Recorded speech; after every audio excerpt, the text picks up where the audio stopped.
Are you We're there? on. Yay! Okay, this is so exciting. We did it. Yay!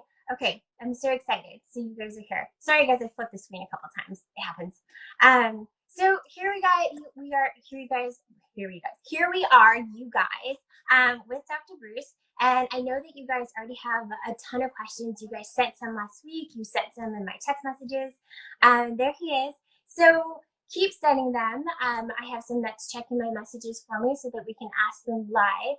But in between, Dr. Breus, hi, Albini. Oh my gosh, I'm so excited to see all these familiar faces. You guys are awesome. Thank you so much for joining us again now, and being so accommodating with the rescheduling. So, Dr. Breus, I've already given a quick intro. People are super excited to hear you speak. Give us a little bit of background on you, and we'll roll into tips on what they can do, not just to be better in bed with all your sleep tips, but also how to really get better sleep because of everything that's going on and all the anxiety and, I don't know, planetary movement. Yeah, absolutely. First of all, it's my absolute honor to be here with you. You know, you're one of my favorite people ever. And so I'm super excited to be here. And for folks out there who are listening, she knows her stuff, as I'm sure you already know. So I'm super excited to have this opportunity for sure. People always seem to ask me kind of the interesting question, which is, how did you become a sleep doctor? Like, what is a sleep doctor? How does that whole thing work? So I'm going to go way back to my high school days, and I'm going to tell you the story of how it all originated. Mm-hmm. So picture it this way. There's a 16-year-old to 17-year-old Michael Breus. It's approximately 1:30 in the afternoon, and his father walks into his bedroom where he is still in bed asleep. Ooh. And 1:30. Okay. At 1:30 in the afternoon, and his father turns to him and says, "You are lazy. How are you ever going to make a living? All you ever do is sleep all day." So I decided, lo and behold, to prove him wrong. And I did, and I became the sleep doctor. Mm-hmm. So what does that really mean? So I have a PhD in clinical psychology, but I'm also medically board certified in clinical sleep disorders. So how does that kind of work? I'm one of 168 people who have actually taken the medical specialty board without going to medical school and passed. So that being said, yeah, it was a tough test, but I'm a really good test taker. I've spent the last 22 years really devoting my life and my career to understanding how people sleep better, to getting them to sleep better for sure, and to working hard with them on all of those different aspects. I would argue that right now happens to be a particularly unprecedented time for sleep and sleep-related issues for sure. I mean, quite frankly, before quarantine and before all of the civil unrest, it's not like people were sleeping fantastic to begin with. Right. Now, when we add these two significant stressors to their lives, I would argue that there are a lot of reasons why people are not sleeping well. So just to be really clear for everybody who's watching and listening, if your sleep isn't exactly the way you want it, you're normal, okay? Because that is a normal reaction to what is going on right now. So you are in with all of us, myself included, about how to try to get better sleep during these unprecedented times. So with that, I'd love to kind of break down a few different ideas for you and give you some thoughts as to things that you can do starting today that can help you with your sleep. Amazing. All right. So first of all, let's think about the science behind immunity and sleep just for a brief and shining moment. So we know that during a particular stage of sleep, stages 3 and 4 sleep, which is actually, believe it or not, that's beauty sleep. For folks out there who don't know that, this is where all of your growth hormone is emitted. And so what's amazing about that is this is also where something called killer T cells are produced. Now, if you don't remember what killer T cells are from back in high school biology, I'm here to tell you that there's actually some pretty cool data behind them. But killer T cells are the white blood cells that our bodies produce to fight viruses and infections. I got to be honest with you, I think we want a lot of those right now. Yes. Stage 3, 4 sleep is what you get in the beginning half of the night And that's the sleep that helps us produce that. So that's the stuff that we want to get, that physical restoration, right? Step number 2, which is really interesting, study done at the University of San Francisco about 3 years ago. And here's what they did. They took people who were sleep deprived, they gave them the flu shot, and then they exposed them to the flu. Then they put people who had good sleep, gave them the flu shot, and exposed them to the flu. Guess what happened? The people who had bad sleep and then got the flu shot, almost 90% of them got the flu. People who were well slept, less than 10% of them got the flu. Yeah. So if you understand what's going on here, we need sleep. That's the bottom line. It helps with making inoculations more effective. It helps with our own natural immune function to be better, if that's more the route that you prefer to take. So there's a lot of different reasons why sleep is good. Okay, we all agree sleep is good. I mean, it's kind of not too hard to sell that one, right? So the next question becomes, all right, Michael, how do we get it? I mean, this is crazy. I mean, there's all kinds of stuff going on. There's looting, there's rioting, there's stress, there's career, there's health, there's what the heck do we do? Okay, I'm going to give you some very specific things to do. So step number 1, 90 minutes before bed, stop all media consumption. Yes. You do not need to look at Facebook or Instagram or anything that has to do with the news 90 minutes before bed. Why? Because quite frankly, there's nothing you can do about it. It's only going to stress you out. And there's now data to show that optimism before bed not only helps you fall asleep more quickly, but increases the positivity of your dreams, which is pretty cool, right? Yes. And so considering that, Serena, you are the most positive person that I know, having anything that comes from Serena before bed is a great idea because of her positivity. So you should be listening to some of the things that she's doing. You should be watching some of that stuff because it's all super positive and it's great for you to do before bed. So step number 1, get the negative media out, get the good stuff in. That's step number 1. Good advice. Step number 2 has to do with keeping a schedule. So many people, here's the thing. They say, I don't have a commute, Dr. Breus. So you know what I'm going to do? I'm going to stay up late, watch Netflix, and then I'm going to sleep late because I don't have this commute. This is a bad idea. I'm going to explain to you why, right? So what happens is if you even go a half an hour later than your normal wake-up time, your body wants to shift and stay at that time. So when you have an irregular wake-up time, your brain doesn't know when to wake up. So it keeps producing melatonin, thinking, well, am I supposed to wake up now? Or maybe now? Or maybe now? It just doesn't know what to do. So keeping a consistent wake-up time, notice I didn't say bedtime, but wake-up time turns out to be critical, because our whole circadian rhythm restarts every morning when light hits our eyeballs and resets our circadian clock. So if you keep that one time consistent out of everything I'm going to tell you, that's going to help you the most.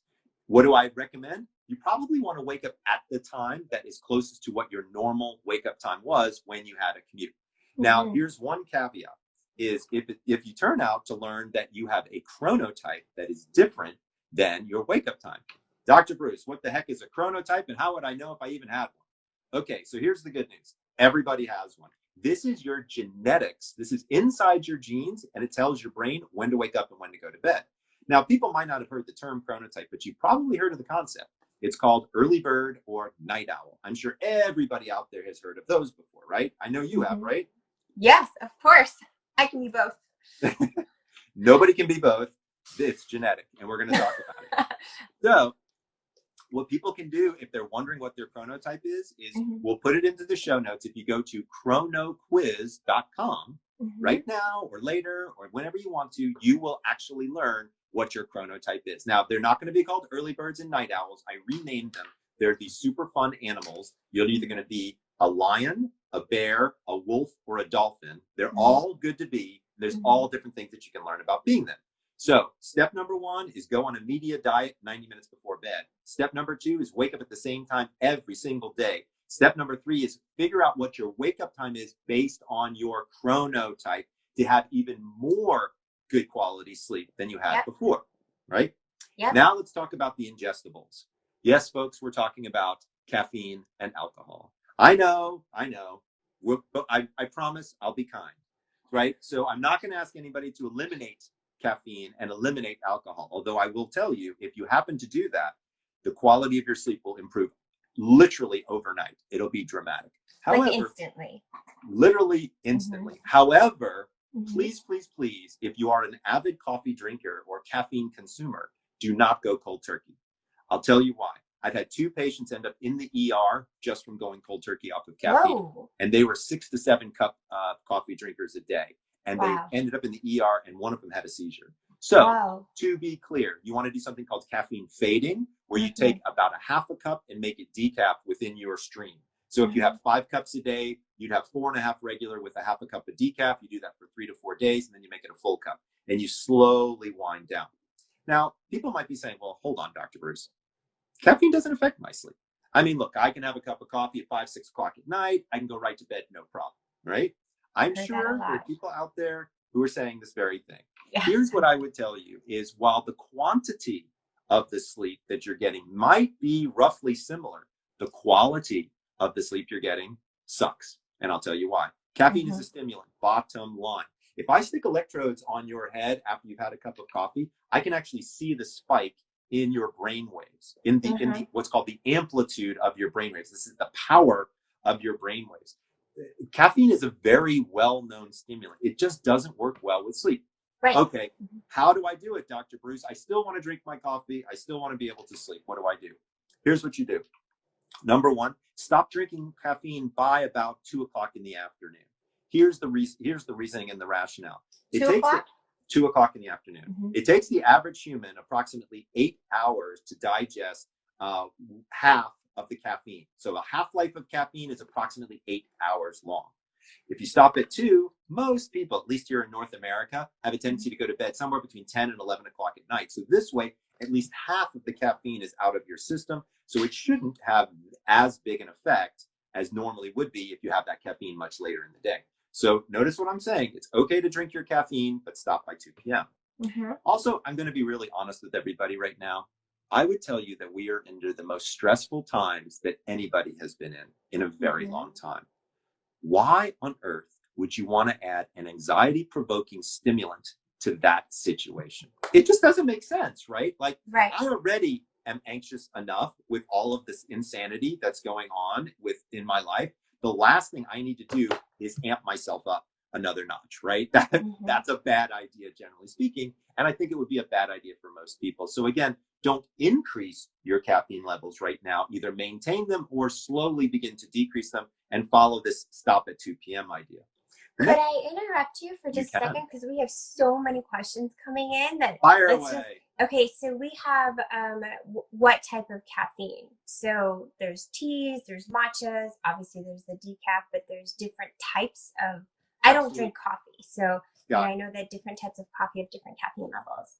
Yeah, so different things have different amounts of caffeine, that's for sure. We know, the best thing to do is actually look at the milligrams of caffeine, and what you want to try to keep it under is approximately 200 milligrams of caffeine in any form per day. Okay. So if you look at green tea, that's going to have one version. If you look at black coffee, that might have another. If you look at espresso, that might have another. So see if you can metric or understand the amount of caffeine that you're kind of getting into your system. Okay, that's a great answer. So, because someone had asked, I run hot water through the coffee grinds a second time. Does that mean I get less caffeine? People are asking about tea bags as well, using the same tea bag for another cup. So that's all. And that's perfectly fine. So let me tell you what I do, okay? And so I have my 1 cup of coffee. Can you see it? There we go, my 1 cup. There it is. And here's what I do. Is I have that little pod thing, and I run it once through, and then I run just water through it again, so I have a little bit more liquid, and I only use 1 pod in a day. So I can run liquid through that as many times as I want. Of course, it gets lighter and lighter and lighter, but that's kind of what I do to help limit my amount of caffeine, but still gives me sort of the warm as well as the behavioral. I can lift my cup and drink comfort, my water. Yeah. Someone had asked a question earlier because you were talking about wake up times. If they said, so just set an alarm to wake up. Don't let your body wake up naturally. So here's the thing: is when you're first trying this, you do need to set an alarm. But to be clear, I have not used an alarm in almost 15 years because my body naturally wakes up because I know when I go to bed and I know when I wake up. And it actually almost doesn't matter what time zone I'm in. If I look at the clock and kind of know where I'm at, I can actually wake myself up without an alarm. But when you're trying to reset this clock for yourself, I would say use an alarm for 7 to 10 days until your body gets used to it. Remember, it takes approximately 21 days to have a habit, according to BJ Fogg's information. And I love BJ, he knows his stuff. So I would say use an alarm for 10 days and see if your body adjusts. If not, wait for 21 and then get rid of that alarm because you're locked and loaded and ready to go. Okay, awesome. And then someone had asked, what about TV? So because you had talked about media, social media use, so let's talk about TV. Okay, so I'm the only sleep doctor in the universe that says it's okay to fall asleep with the television on. Okay. Yes, you heard it. Look at all those hearts going crazy on IG. Hearts. I mean, people are loving this. Oh, I got green ones. I got purple ones. I got ones. This is fantastic. Who knew I could say something that would get me so many hearts? This is amazing. So here's the deal: is television in and of itself is probably not the best thing in the universe, but it's a great distraction tool for most people, right? And so here's how it works. So when I met my wife, she turned to me and she said, Michael, if we ever have a sleepover, you need to know that I fall asleep with the television on. I said, don't worry about that, hon. I'm going to fix that. I don't know about anybody out there, but if anybody out there successfully tried to fix something in their partner, because if you have, I'd like to know how you did.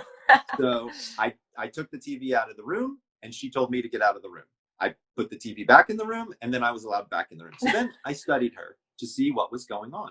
Turns out she's not even watching the TV. She's listening to it, right? So I call it out of the corner of her ear, but she's just kind of listening to it. And what it is it's enough of a distraction to allow her to not think about something because she has what she calls monkey mind. Right? She's like, my mind is going and going and going constantly before bed. And look, an old episode of Seinfeld is not going to be media intensive. It's going to be kind of funny. And guess what? It's optimistic. It puts you in a better mood before bed. So I'm the sleep doctor that says it's okay to fall asleep with the television on. Remember something, 99% of televisions have a timer. 99%. Just look in the friggin' software and turn it off after 3 hours and call it a day, guys. This is easy. All right, now we're going to talk about alcohol, though. You ready? Yes. Let's go back to this. Let's talk about. You guys pay attention. Take notes. Absolutely. So it turns out that it takes the average human body approximately 1 hour to digest one alcoholic beverage. I like scotch and I like beer. And I actually like wine on occasion as well. So how on earth am I going to be able to have those and still have good, successful sleep? Let's talk about this for just a second. So here's the interesting thing about alcohol in general. Alcohol is the #1 sleep aid in the world. More people use alcohol to help them sleep than anything else out there. Wow. Unfortunately, this is a terrible, terrible idea. And here's why.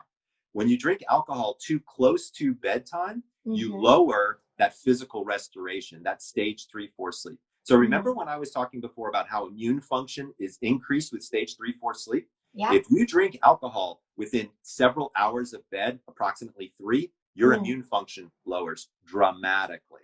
Wow. Okay. So this is, again, not a great idea of drinking alcohol just before bed. However, it takes the average human body 1 hour to digest one alcoholic beverage. So here's my idea.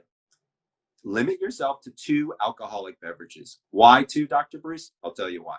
After 2 alcoholic beverages, certain things seem to happen from a metabolic standpoint that are interesting. Number 1, alcohol, while usually it's sedative, once you kind of go past 2 drinks, people actually become activated from it. They become ready to roll. Let's go party. Let's go have fun. Things like that. That's really not helping you go to bed, number 1. Number 2, for men in particular, there is some data to show that they can become more aggressive after having more than 2 alcoholic beverages. So again, you're in quarantine in your home. There's no reason to drink a bottle of wine a night, right? I get it. You've got all this great wine. It's been sitting. Somebody gave you a gift. You have a case. Let's go have a party. Bad idea, okay? 1 glass of wine, 2 glasses of wine, I'm down with that. Do yourself a favor, though. Have a glass of water in between each glass of wine. Alcohol is a diuretic, so it makes you have to pee. And once you kind of break the seal and start to pee, you're peeing all night.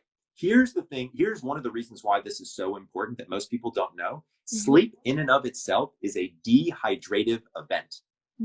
You become more dehydrated. Talk about that. I tell people this. It's where you got to wake up and drink water. Exactly. So what's going on there is the humidity in our breath. We lose almost a full liter of water every single night. Wow. So that's no bueno, right? So if you're drinking alcohol before and guess what? You're peeing a bunch. Then you go to sleep, and then you breathe out all of this, all this water from your system. Then what happens? You wake up in the morning and you drink what? Most people drink a cup of coffee. Bad idea, because this is also a diuretic. So you have a dehydrated system that you're now making even more dehydrated. This is where the water comes in, right? This is what you need to be doing. You need to be drinking water in the morning. And or you should also be looking at Serena's Just Add Water thing for the mornings as well, because that's actually perfect, because you get all of your nutrients back, all of your vitamins, all of your minerals. Yes. I love that stuff. So I highly recommend that. That's one of the things that you guys drink in the morning. So just down it. I mean, I'm talking 16 to 20 ounces of water and sunshine. You want to get sunshine. A lot of people are like, why? Why do I need sunshine? So here's the real science behind this, is when a sunlight hits your eyeball, there are certain cells called melanopsin cells, and they can turn off the melatonin faucet in your brain. Remember, you want that off in the mornings. You want it on at night, off in the mornings. That's why we don't like blue light at night, but we do like blue light in the morning. That's why when you grab your Just Add Water drink, I want you to walk outside, and I want you to get 15 minutes of sunlight, drink it up, and I promise that is the morning routine for you. It'll work much, much better than anything else that you're probably doing out there now. And remember, be careful with alcohol before bed, because while, again, it does make you sleepy and it does make you feel good and all of those wonderful things, we really want, especially now, for you to get the quality of the sleep that you're looking for. Does that make sense? That's such good information. I love it. Thank you. And thank you for the little note about Just Add Water. It's true, you guys. It's one of the best things. And I'm so glad you're better about reminding it than I am. So I appreciate that. We had questions about CBD. So let's go. Using CBD as a sleep aid. Someone else had asked specifically about CBD and THC, but I'll leave it up to you which one you want to address. I'll address them both. Okay, so cool. Let's talk about cannabis for sleep, right? And so there's a lot of ways to discuss cannabis for sleep, and it all depends upon your comfort levels. So some people are not comfortable with THC, and some people are comfortable with THC. So we're going to start with the people who are not comfortable with the psychoactive THC properties and talk about what to do then. And then we'll talk about the folks who are. So there are these things inside of cannabis that we call cannabidiols. This is a fancy word for the different constituents within the plant itself. Now, many people have heard of one of them called CBD, right? Cannabidiol. But there's actually other ones that are more important for sleep. One of them is called CBN, as in Nancy. So it turns out that when you have old marijuana and it oxidizes, it actually turns brown, right? Old weed, basically, is what we're talking about here. But it turns out that the old weed lowers the potency of the THC, creates something new, and it's super helpful for sleep. So if you are looking for something, and again, this has nothing to do with THC now because it's oxidized, so there's no psychoactive properties, you really want to look at something called CBN. The good news is I've got a blog over on thesleepdoctor.com. We'll put it in the show notes so that way people can figure that part out. But CBN isn't the only thing that you want to be looking at if you're going to be considering non-psychoactive use of THC. But CBD can be helpful. But here's the thing that you need to understand. You need almost 200 milligrams of CBD for it to have any effects on your sleep. Wow. 200 milligrams, guys. That's literally like the entire bottle. That's like almost like a whole bottle. Right. Wow. So here's where all the marketing BS is coming from. Okay. It's very difficult only with CBD to get any real sleep related effects. So when you start to look at the products that are out there, it's a bit of a buyer beware. Right? You really need to look at that. And I'm shocked because I went and looked at the data out of Israel, out of Germany. Like I scoured literally the globe to try to figure out what would be the right dose. And I can't find any data that shows real sleep improvement, anything less than 200 milligrams a night. Now I can find that with CBN at a much less dosage. So again, head on over to thesleepdoctor.com. You'll see the articles there. And actually we'll put the links in the show notes for people. For sure. Yeah. And you'll be able to see that as well. Now, if you are interested in something with THC, I recommend it. And I'll tell you why. There's a level of anxiety that many people have before bed. And I think that's what THC does an excellent job of helping lower. Now, to be fair, believe it or not, now we've discovered that there are different types of THC. There's something called THCA. There's something called THCG. I mean, there's a bunch of them, right? So again, don't worry so much about that, but you're actually looking for a ratio here of THC to things like CBD and CBN, and I have it all explained in this article that's on thesleepdoctor.com. Awesome. So if you check it out, and if you just happen to go there and you don't remember the link, if you hit my blog and in the search just type cannabis, it pops right up. So you'll be able to find it pretty easily. Ah, perfect. But I'm a fan. I don't think there's anything wrong with cannabis before bed, but you have to have the right kind of THC, because one of the things that most people don't know is that THC can lower REM sleep. That might be okay depending upon the amount of THC and the type of THC. That's what the articles talk about. Okay, and I think that's so important. You guys will definitely have all of this information because you want to know what your chronotype is, and you want to understand and distinguish the differences between the CBD, THC, and now CBN, which I'm going to have to dive into as well and learn more about. Someone just said, how do I get CBN? It's available at dispensaries. If you go into a dispensary and you talk to the bud tender or probably to the manager and let them know that you're specifically interested in something for sleep, then ask them about CBN and make sure that that is one of the ingredients in whatever it is that you purchase in the product. I will also tell you that there are people out there who are now making some decent products, tinctures, more like dropper, like liquid in a dropper. Yeah.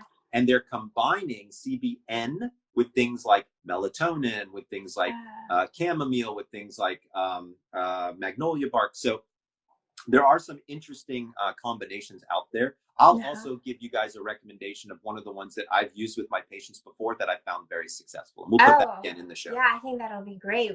I want to know everyone wants to know your recommendations because it's trusted. Someone said, can you age your weed to get CBN? So that's a great question. So as an example, if you happen to have old marijuana flower in particular that's been laying around for 30, 60, 90 days, you can still use it and in the evenings, and it will actually have somewhat of an effect. But to be clear, what we've discovered more about CBN is it's actually better to not ignite it, but to vape it or to eat it as an edible. Because remember, when you ignite something, number one, we don't like people smoking in general. I get it. There are a lot of people who just like flower and they want to be able to have that experience. As a doctor, it's very difficult for me to recommend smoking in any way, shape, or form. Right. But edibles, I can recommend, and I do recommend tinctures and edibles, especially the ones with CBN. Okay, that's great. It's great to know. So different options for you guys. And that actually rolls into some of the questions that we had received beforehand, which is about the different types of sleep aids. And, often it's prescription that people are taking. And how would they, and obviously you can't answer this question specific to any one person, but how would they wean off if they're on a prescription to using some of these sleep tools that you've recommended? Got it. So first of all, if you are out there and you are on a prescription sleep aid, let me be extremely clear. This is a decision that you made with you and your doctor. That is not a decision that I am going to interrupt. If you and your doctor want to change that, I would be a proponent of that, because I don't believe that everybody out there who is on a sleeping pill needs a sleeping pill. Right. However, there are many people out there who are very well treated on things like Ambien and Sonata and Lunesta and Trazodone and Xanax and Valium and all of these different things. So there are absolutely positively situations where a prescribed sleep aid is appropriate, right? So if I've got a patient who's a bipolar, who's in a manic episode, I have news for you. There's nothing that's going to make them sleep unless I give them something to sleep, right? Those are situations that we all need to be respectful about. That being said, if you're not in that situation, but you're taking a sleep aid, and you, again, have the discussion with your doctor. Me personally, I never start with prescription sleep aids. Number one, I'm a PhD, so I don't write prescriptions. But number two, there are a lot of different ways that we can do things to help us sleep without having to walk down that path. Right. What I normally do is I start out by looking at what vitamins, minerals, and hormones might be off in your body currently, and I want to get those to the active good levels, because that's step one, is getting this mechanism, meaning your body, in the right spot. 100%. So there are three things that I look at in all of my patients when I'm looking at that. I look at magnesium, I look at vitamin D, and I look at iron. Those three things are things that we know with deficiencies will cause significant sleep disruptions. So those are easy, right? Go out, get your blood test taken, and figure out if you're deficient in any of those, number one. If you are, get the supplements, right? Yeah. I've got a great blog on magnesium and sleep that we can refer people to. And also, some people like to test their melatonin levels. There are some tests out there for melatonin levels. I've seen saliva tests out there for melatonin levels. Be careful, because the timing of when you collect melatonin turns out to be the most critical aspect. So you would want to collect that sample right before bed, like right before your scheduled bedtime. So that way you know, hey, because melatonin might be very low in the morning, but it might be very high in the evenings. So again, that's the fourth one that I have a tendency to look at is melatonin. Once we've kind of looked at those four things, and then we've figured out, okay, I'm deficient in this area, or this isn't happening there, then we do that. But let's say all of that's good, right? I've got all of those good. My magnesium is good, Dr. Breus. My vitamin D is great. I'm hitting it on all runs, but I'm finding that I can't fall asleep. Well, when people can't fall asleep, oftentimes then I look towards herbs that help reduce anxiety, because about 90% of the time, what I have a tendency to find is that most people have anxiety, and that's what's fueling this inability to either fall asleep, or they wake up in the middle of the night and they're like, oh, I'm freaking out, and then they can't fall back asleep. Again, anxiety. So I do like certain herbs more than others for anxiety. My favorite is called Magnolia Bark. This is not one that a lot of people know about, but it's got great what we call anxiolytic or anti-anxiety effects. So that being said, I love that. I also like something called Jajubicide. This is another, it's also known as jujube. This is another great herb that's shown a lot of what we call soporific effects or sleep-inducing effects. If you want to hear, I actually created a formula called Sleep Doctor PM. So if people are interested and want to learn more about that, that will give you the website so you can see how I've utilized each one of these different ingredients. Because what I did was I looked at brain receptor sites, and I looked at which receptor sites are going crazy when you're not able to sleep. And then I found herbal things that actually affect those receptor sites. And that's where things like Magnolia Bark, Jajubicide come in. We've also got things like L-theanine, something called Pharma GABA, which is very, very interesting. By the way, Pharma GABA is much more effective than regular GABA. There's a lot of data on that. So you have to kind of look through some of those studies. But that could be helpful, as well as I've created monographs for every individual ingredient on my website. So if you want to look up melatonin, if you want to look up 5-HTP, if you want to look up, Magnolia Bark, all of that is going to be available on the website as well. And it's a great product, you guys. I just have to let you know. I've tried them. It's great. I mean, available on his website, but he uses a lot of these, not just the herbs that you've just talked about, Dr. Breus, but some of the herbs that I've talked about in my lives, and talking about nutrition and different types of herbs and supplements that you can take either as a tea or as or in supplemental form to help you sleep. And so it's an amazing formulation that Dr. Breus has done himself, his recipe. And so definitely check it out if you want to, either ease off of something else that you're using that's not just natural and supplemental, but it's something that's really, really helpful. And I've used it, and I've shared it with people. I've shared it with my family as well. So thanks. Also, there's a middle of the night formula as well. So there's two different formulas, just so that people know. There's some that can be taken at the beginning of the night. And my formula is actually the only one out there that's actually ever been created for middle of the night as well. Because I know there are people who don't need something in the beginning, but they need something in the middle, but they don't want to feel like crap when they wake up. So that's what I developed, a secondary formulation that's in there as well. And if those things don't really work, then honestly, I start looking for a sleep disorder. So maybe it's time to do a sleep study at that point to see, what does their sleep look like in the laboratory? Could they have undiagnosed sleep apnea? Could they have narcolepsy? Could they have restless legs? Things like that. From there, if it isn't working, then we start to look at prescription sleep aids. And there are different ones to look at. Now, one thing I haven't talked about, but I should mention, are over-the-counter sleep aids. So the ones that you can get into drugstores, right? The PMs, if you will, right? The Tylenol PMs, the Advil PMs of the world. To be clear, the PM in all of those medications is just Benadryl. That's number one. 9 times out of 10, it's something called diphenhydramine, which is Benadryl. Here's where the problem comes in, okay? is there's now convincing data to show that long-term use of diphenhydramine over the course of time is directly related to Alzheimer's, Parkinson's, and dementia. Wow.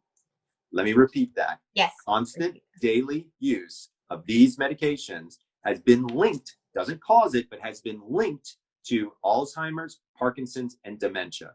I don't want any of those ever, right? So for me, I'm always talking with my patients about why are you using something like that? And let's see if we can find something better, that's healthier, that might work out better. And by the way, cannabis falls into that category as well.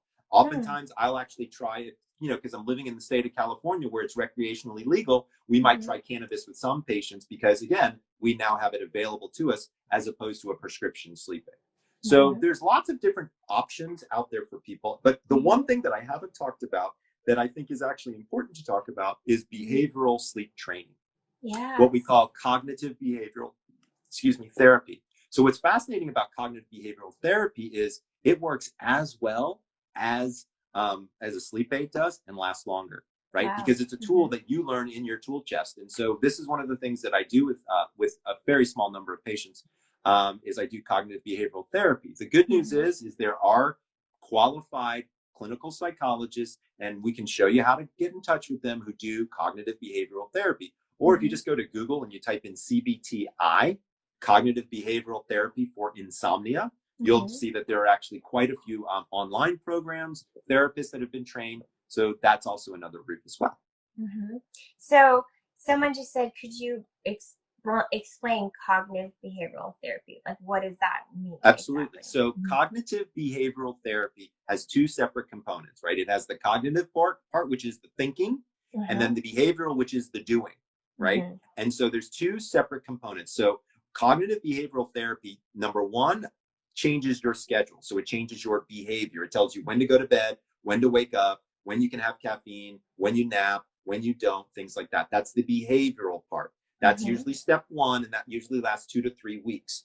Then we go to the cognitive part. So what does that mean, Dr. Breus? It's all about how do you think about sleep. So remember how I was talking about how optimism, how being positive before bed can actually affect our sleep?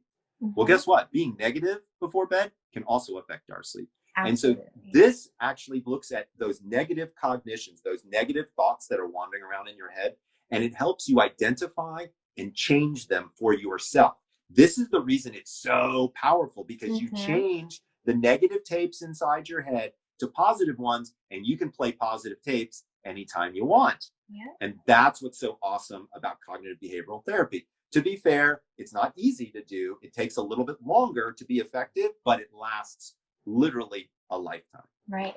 And again, you guys, you can take it with you. It's just the way your mind works, and it's your actions and behavior. So you don't have to worry about packing it up, you know, when you're traveling. You don't have to worry about finding it at a destination that you're in. This is something that you teach yourself, that you take with you, and it's in your own toolkit. Exactly. So I don't want to interrupt you. I definitely have so many questions. But people were asking about sleepwalking. We actually have 4 questions about sleepwalking. Fire away. And that's, you know, what causes that, and can you help?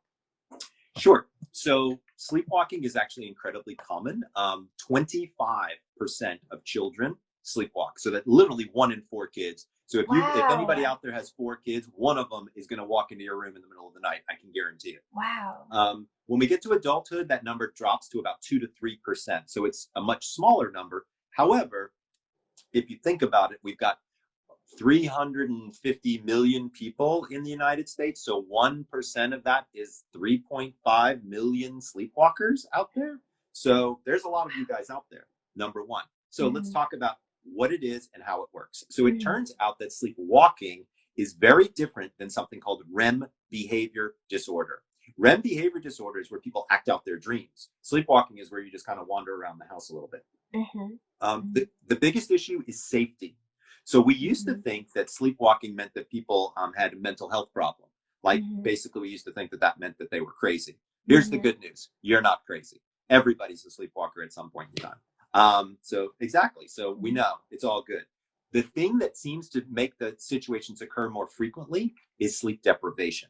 right? So the more sleep deprived we are, the more likely we are to actually have a sleepwalking episode.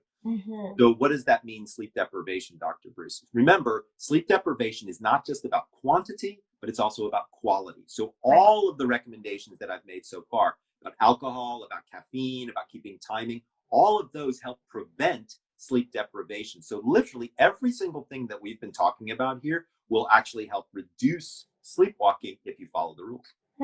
So fascinating. I mean, and there's still so many. You guys, thank you for staying on. I know that we'll try to get through all of these. Well, let's just do it again. Why don't we do it again in a couple of weeks? Absolutely, we will. I mean, you're amazing. First of all, thank you so much for taking the time and giving us all this incredible information. You guys will have everything. We'll send out emails, so definitely sign up for Dr. Breus's email or for my email. We'll link you over to everything. His information is also on my Instagram, and you can get linked there too for all these amazing tips that he's given us. There've been several questions about baths at night. You know, about an Epsom salt bath. Bats. Bats, like as in wings. No, baths. I'm like, I don't know about bats in sleep. Baths in sleep. So there's actually really interesting data on that. So it turns out that a hot bath before bed can be helpful for insomnia. And I'll tell you why. So remember, sleep follows your core body temperature cycle. So when you look at your core body temperature, if you can artificially raise it and then lower it, you can actually induce melatonin production. What are you talking about, Dr. Breus? Here, if you get into a hot bath, right, that's over 100 degrees and you can stay in it for more than 15 minutes, your core body temperature will rise. If you do this 90 minutes before bed, when you get out of the bath, you allow your body to cool down. That's actually a sign for your brain to send that melatonin signal, and that's how it works. Here's the secret. Bubble baths work better than any other kind of bath. Really? Why, Dr. Breus? Why do bubble baths work better? So it turns out Mr. Bubble is your friend, because if you have a bubble bath, it forms a layer of insulation across the top of the water, and it keeps the water hotter longer, which is better for your core body temperature. So have a bubble bath before bed. If you want, throw in some Epsom salt and some lavender, because you can get the aromatherapy. Also, Epsom salt has been shown to help with skin dryness and things of that nature. Yes. And if you want, detoxifying, exactly. And if you want, ask your bed partner to jump in there with you. Little intimacy before bed is never a problem either. It's only going to be good for you as well. But hot baths before bed, I'm a big fan. Yes. Someone just said, what about showers? So with showers, it's a little bit more difficult to get that same effect. But if you really do a hot shower in the evening, it can be very beneficial. And when we're talking about temperature, one thing I also want to tell people about that I do in the mornings that actually helps wake me up and make me very, very present is at the very end of my morning shower, I do about a minute in the cold.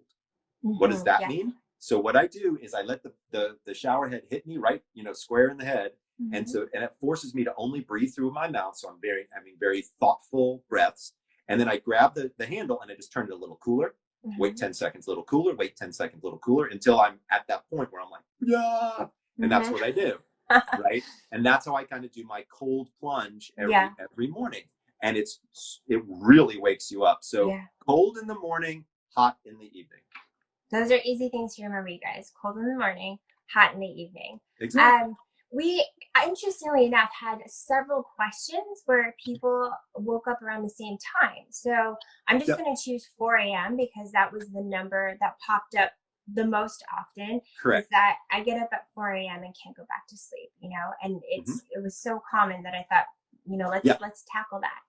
Absolutely. So here's what's fascinating to me is people seem to wake up at literally the exact same moment every single night. Like for people, they tell me all the time, like, Michael, it's 3:37. I can't help it. I look at the clock and there it, and all that kind of stuff. So let me explain to you what that is. And let me tell you a couple of different things that you can do about it. So first of all, so that everybody knows, I wrote an entire blog on the 3 things that are keeping you awake at night. So we're going to have that in the show notes. For sure. That's easy. So number 1, if you're a guy, the first thing you got to be concerned about is prostate. So if you're waking up in the middle of the night multiple times and you think you have to go to the bathroom, if you're a guy, you need to get your prostate checked. Just do it. It's important. Just go ahead. No arguments there. Now, let's say you're not a guy or prostate isn't the issue. What could be going on?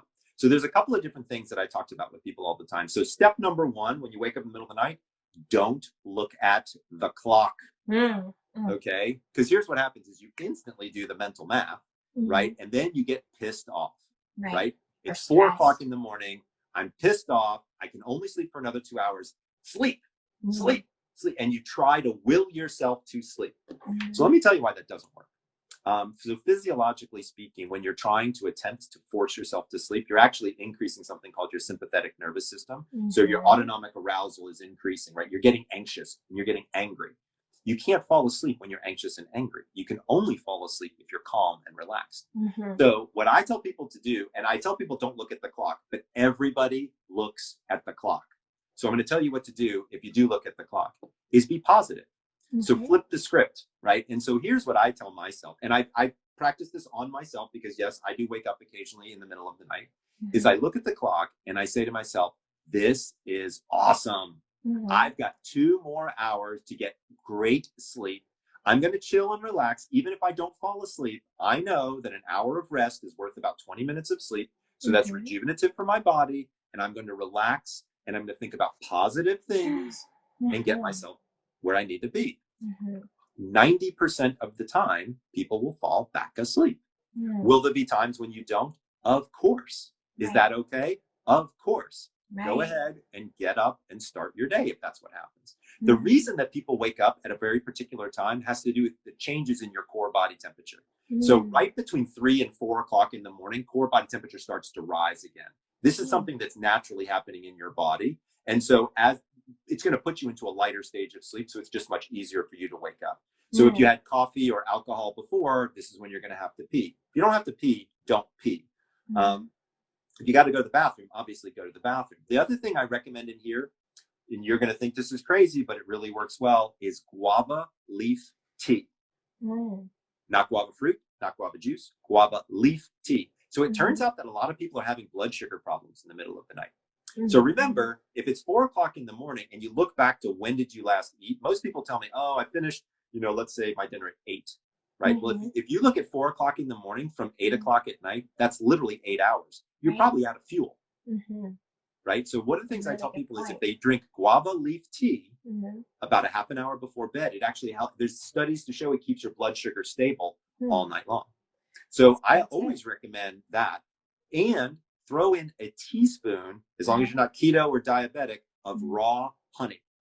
Okay. So raw honey is difficult for the body to digest, but it also keeps that blood sugar stable longer. If you don't have diabetes or you're not doing keto, it's a good add-on. If you do have diabetes and you are doing keto, just do this straight up guava leaf tea. Okay, and we have like maybe a few more minutes before the jump off, but what about the banana peel? So can I give a little backstory to everybody here? So I have to just tell you guys, the very, very first time ever that I met Dr. Breus, I was at a book signing party, and we were in a group. People were talking about how they couldn't sleep and different things that they could do to sleep. And a girl next to me said something about, oh, I read this thing about banana peels, and so I tried it, and it worked. And we're all looking at her like, what are you talking about? You boil the banana. And then I hear this voice that says, what did you say about banana peels? And here comes Dr. Breus. He says, that's my recipe.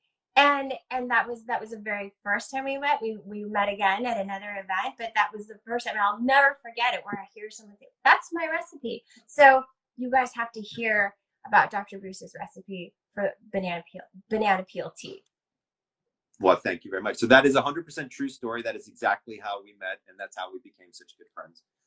So let me tell you. So here's the thing that I've noticed that works really, really well. So it turns out that bananas are loaded with magnesium. Remember how we were talking about how magnesium is one of those things you really need to look for. But the peel of the banana has 3 times the amount of magnesium as the fruit itself. So here's what you do. Get an organic banana, wash it off, cut off the tip and the stem, cut it in half, leave the fruit in and the peel on it. So you're going to have 2 little halves of a banana with the peel on. Drop them into 3 cups of boiling water and boil it till it turns brown, or 3 to 4 minutes. Then drink the water. Okay, so I'm asking you to boil an organic banana. That's my recipe, just to be clear. All right. When you drink this water, it's loaded with magnesium. It's super helpful for magnesium. Also, to be fair, it's loaded with fiber. So if you have any issues with constipation, it works out really well. And finally, it doesn't interact with any medications or any supplements. So you can give this to seniors, you can give it to children, you can use it yourself. I have people, they make a batch at the beginning of the week and they just keep it in the fridge and then they just pour it out as they need it and they use it that way. I had one mom who made popsicles out of it for her children. So she poured it into the popsicle molds and she gave it to her kids. They didn't have any idea and they loved it. You have to really like bananas though. As my daughter says, Dad, it's really banana-y. Well, I think that's a great tip. And again, something that's so accessible. You know, you can do that even when you're traveling. You can get a hot pot and, and do that. And this is something that's easy. It's not like some special, you know, drug or something. Like this is a banana, you guys, and that's something that can be helpful.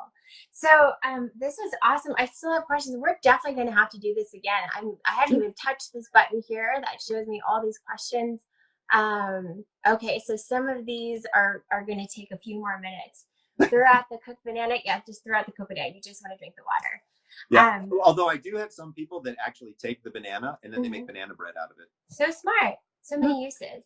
So you guys, thank you so much. Thank you, Dr. Breus. I'm so happy that you're down to do another one of these because we have all these people that have stayed on. They absolutely love you. We still have so many other questions, and I'm sure more will come when we announce your next live at another time. But this was so helpful, and we will post everything about Dr. Breus, all his information, all the links. He's also working on a podcast. I mean, he is just such a wealth of information. You guys go to his website, go to his Instagram, follow him for all the best tips. And thank you guys so much for joining. Thank you so much, Dr. Breus. Thank you for having me, Serena. You know, I love and appreciate you. I love and appreciate you so much. So guys, if you want to find out more information, it's thesleepdoctor.com and it's the same handle on Twitter, Facebook, and Instagram. So it's just The Sleep Doctor. And we also release a lot of tips and tricks only on Instagram and Facebook, not necessarily on the blog. So if you wouldn't mind going over there and hit that follow button, that would be super helpful because you're going to get some great information. You guys, you gotta follow him. He is the sleep doctor. I mean, I know we've had all kinds of sleep tips, but this is your guy. This is my guy.